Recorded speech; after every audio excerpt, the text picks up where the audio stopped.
महादेव कर सकते हैं। परशुराम जी चले, सीधे कैलाश की ओर बढ़ गए। जो कैलाश पर पहुंचे तो नंदीश्वर ने हाथ जोड़कर कहा, परशुराम जी आप यहां? हाँ, क्यों आना हुआ? मेरी माता का मैंने सिर काट दिया। माता का सिर? हाँ, मेरी माँ रेणुका का सिर कटा। मेरे पिता की आज्ञा थी इसलिए मैंने सिर काटा। तो अब यहां कैलाश पर क्यों आए हो? परशुराम जी ने कहा, मेरे पिताजी ने कहा है कि मेरी मां शिव की आराधना करती है, कोई नहीं कर सकता उसको जीवित, करेंगे तो देव अधिदेव महादेव करेंगे। उनका एक नाम है महामृत्युंजय, जो मृत्यु पर भी विजय प्राप्त कर लेते हैं, वो देव अधिदेव महादेव। बोल बम का नारा है, बाबा एक सहारा। नंदीश्वर हाथ जोड़कर बोले परशुराम भगवान से, प्रभु बाबा तो अभी समाधि में लीन, तब साधना में लगे हुए हैं, उनकी समाधि इतनी जल्दी टूटने वाली नहीं है।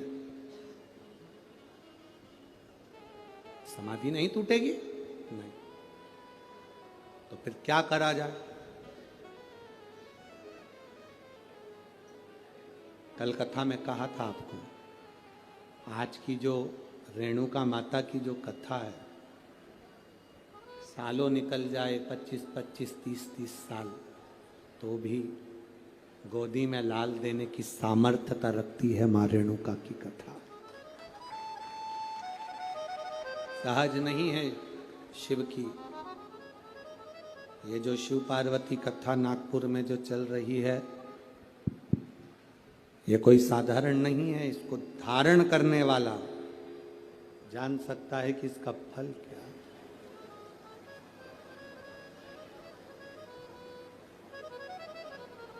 नंदीश्वर ने कहा, बाबा तो अभी समाधि में लीन है, तो फिर मेरी माता का सिर कौन जोड़ेगा?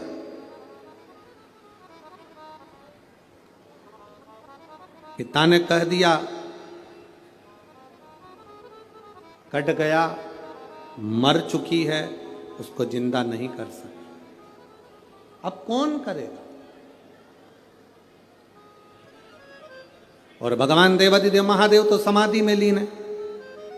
नंदीश्वर ने हाथ जोड़कर परशुराम भगवान से कहा, आप एक काम करिए, शंकर जी के जो परम भक्त हैं तुम रुका जी, उनके पास जाइए। शिव जी के परम भक्त तुम रुका? हाँ। कहां मिलेंगे? शंकर का भक्त कहां मिलता?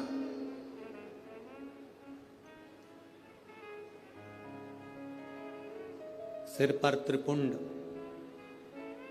गले में रुद्राक्ष, मुख पर शिवनाम, चेहरे पर तेज। जब भी मिले तो भगवान का भजन करते मिले, इसे तुम रुका जी मिलेंगे कहां?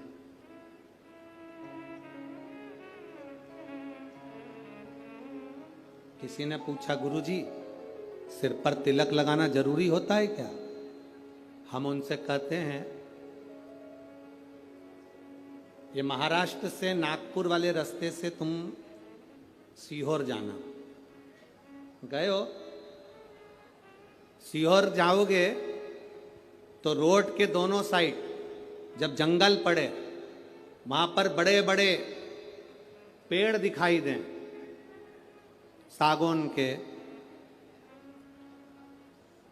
बड़े बड़े वृक्ष दिखे, उन वृक्षों पर सफेद कलर से पुता हुआ होता है। देखिए, आप लोगों ने देखा?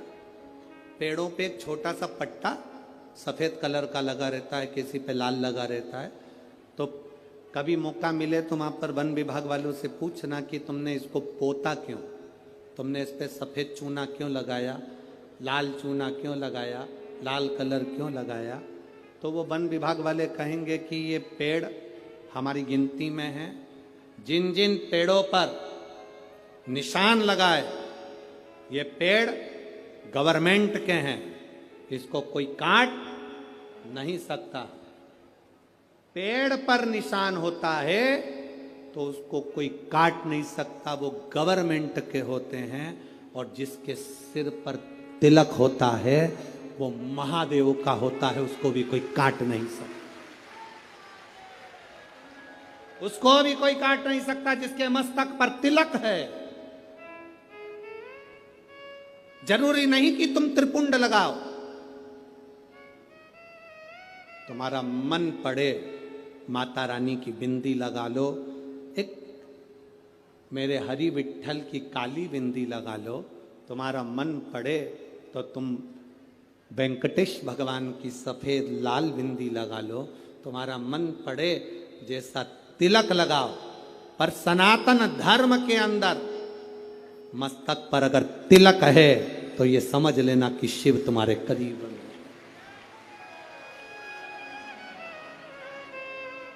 तुम्हारे करीब में शंकर है, ये समझें, ये जान।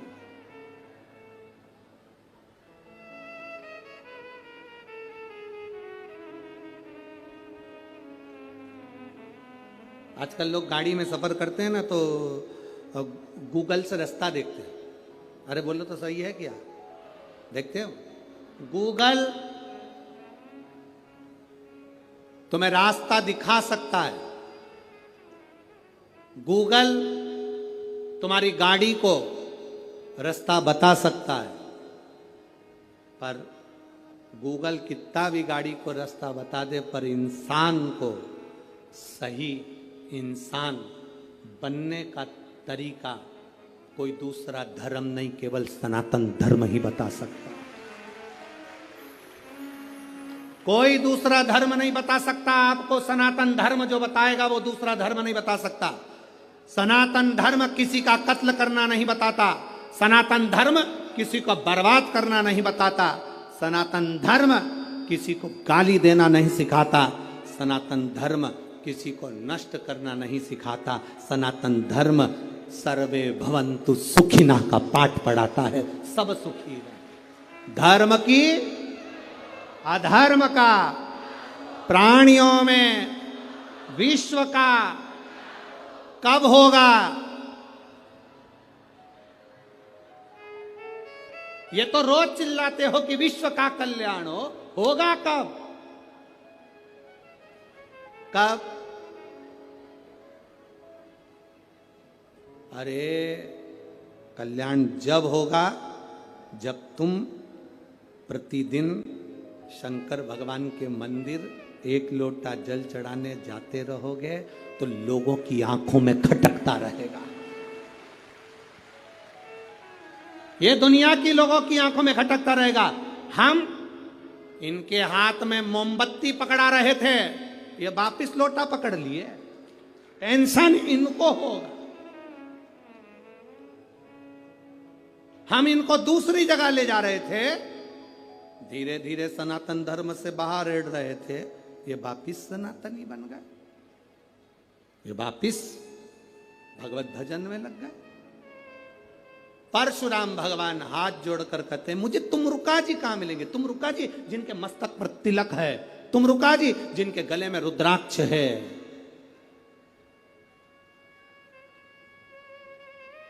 वो कहां मिलेंगे? कहा सामने मृत्युलोक में कहीं वो शिवलिंग का निर्माण कर कर पूजन कर रहे होंगे। तुमरुका जी को जाकर देखा, जो प्रणाम करा तुमरुका जी को, तुमरुका जी ने मुस्कुरा कर पूछ लिया।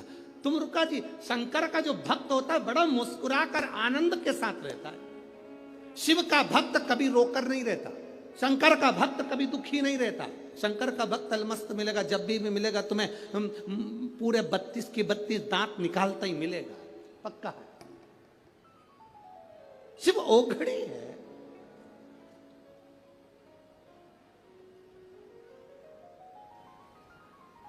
अच्छा तुम ईमानदारी से बोलो, जिंदा जी मुस्कुराना पसंद करोगे कि मरने के बाद? है पर बहुत सारे ऐसे लोग हैं जिनके घर में फोटो टंगा है उनके बूढ़े बूढ़े लोगों का, उनके फोटो में वो बढ़िया सिर पे पल्लू लेके मुस्कुराते दिखेंगे। उसका कारण क्या है? ये जिंदा थे तो नहीं मुस्कुराए, मरने के बाद मुस्कुराए। आप सबसे निवेदन है रे नागपुर वालों, ओ ऑरेंज सिटी, ओ संतरे वालों, तुम सबसे निवेदन है कि जिंदा जी जितने मुस्कुरा के अपनी जिंदगी जी सकते हो फुल एंजॉय के साथ जियो, खुश होकर जियो। जीते जी खीर खाओ, हलवा खाओ, तुम्हारी मर्जी पड़े पूरे पकवान खाओ, पर दूसरे के प्राण मत खाओ। जीते जी तुम्हारा मन पड़े उतने आनंद में खीर पूड़ी भजिया पकोड़ा सब खाओ। मरने के बाद तुम्हें ये डायरेक्ट नहीं मिलेगा, कंडा जलाएंगे, उसके ऊपर ऐसे थोड़ा सा खीर पूड़ी छोड़ेंगे और तुम्हारा फोटो तुम ऐसे मुस्कुरा रही होगी और पूड़ी ऐसे तुम्हारे मुंह पे चिपकी होगी और धुआं तुम्हारे पास लग रहा होगा। धीरे धीरे छोटे छोटे बच्चे आके पूछेंगे मम्मी क्या कर रही हो, मम्मी कहेगी दादी को खीर पूड़ी खिला रही। मम्मी दादी तो कहाँ है, देख अभी बताऊं तेरे को, इस मल के फोटो में चिपकी वो 16 श्राद्ध में चिपकती है, अगली 16 श्राद्ध में निकलती है, पूरी 1 साल चिपकी रहती है। कहा करूं, इसलिए अरे मान मेरा कहना नहीं तो पछताएगा, और माटी का खिलौना माटी में मिल जाएगा। अच्छे फोटो को लाना है, स्माइल देना पड़ेगा। जिसका फोटो बेकार आ जाता है वो गद्दे के नीचे छुपा देता है, जिसका फोटो अच्छा आ जाता है वो दीवार पर लगा के सबको दिखाता, देख कितनी जोरदार, कितनी जोरदार। और मेरा निवेदन है, जैसे तुम सेल्फी में स्माइल देते हो ना, ऐसी मुस्कुराहट तुम्हारी जिंदगी में प्रतिदिन होना चाहिए। खूब मुस्कुरा, प्रसन्न रहो,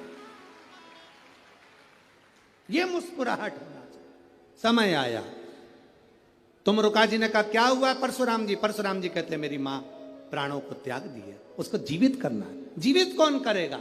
एक काम करो परशुराम, शंकर भगवान के शिवलिंग की स्थापना करो, पूजन करो। अब परशुराम जी ने शिवलिंग बनाना प्रारंभ करा, बनाते जाएं बनाते जाएं बनाते जाएं, पूरा शिवलिंग बन नहीं पाता। बनाते बनाते थक गए, ऐसा शिवलिंग बना जिसका नाम पूरा महादेव हो गया। आज भी मेरठ के पास में परशुराम जी द्वारा निर्मित पूरा महादेव है, जिसकी आकृति ऐसी है कि उसको नीचे से कितना खोदे जाओ मालूम ही नहीं पड़ता कि उसकी अंतिम छोर कहां गया। उसका नाम पूरा महादेव परशुराम जी ने बनाया, परशुराम जी ने निर्माण किया। शिव जी प्रसन्न हो गए, मांगो क्या चाहिए? बाबा मेरी माता को जीवित कर दो। शिव जी कहते हैं तुम्हारी माँ तो प्राण छोड़ दी है, वापिस उसके प्राण नहीं आ सकते। मैं पार्वती जी से कहता हूं वो एक अवतार धरकर तुम्हारी माता के रूप में तुम्हारे सम्मुख में आएंगी, और तुमने अपनी माता को जीवित करने का प्रयास करा है। रेणुका पार्वती का एक अंश लेकर प्रकट होगी। जो रेणुका की इस कथा को श्रवण करेगा उसकी गोदी में जैसे तुमने अपनी माता को पाया है, जो इस कथा को सुनेगा उस माँ की गोद में परशुराम जैसा पुत्र प्राप्त होगा। ये भगवान शिव वर प्रदान कर दिए। ये रेणुका की कथा, ये रेणुका का सुख। बोल रेणुका माता की।